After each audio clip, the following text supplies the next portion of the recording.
Papunta na nga kami dun sa attorney para magpapakasal. May short time pa kami, Mike, 3 oras. Hindi makakalipat daw papuntang Pilipinas na walang kasalan. Teka. Bakit 3 oras lang, champ? Kulang yan. Aba.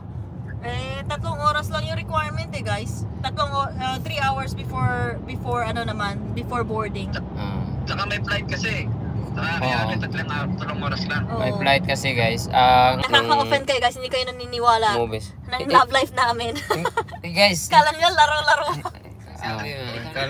Guys, kala nyo laro-laro lang to. Papakasal na nga kami. Wala ba kayong advice sa amin? Dapat may relationship advice kayo sa amin. Relationship advice. Kasi mamaya, bagong kasal Bagong kasal, mag-away kami. Hindi na pagbalik niya sa LA na siya. Kasi asawa ko na yan Mahirap na yung long distance kami. Yan. Pag 1 million views kasi kasi Marie, anakan mo na, champ. Hindi.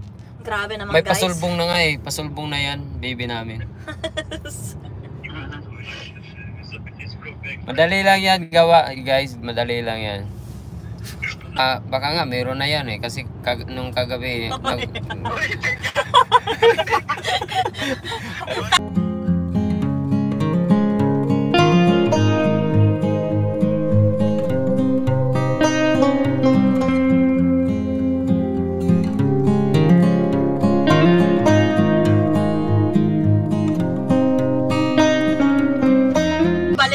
Balisin.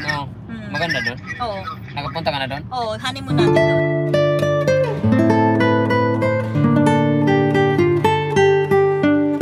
Saya ka ba, Sisi, na kakasal tayo? Super. Parang Mike Pitt talagang inintay ko to all my life. Hoy, teka. So, pinaghandaan mo na talaga to na ikaw? Pinaghandaan ko to, Mike.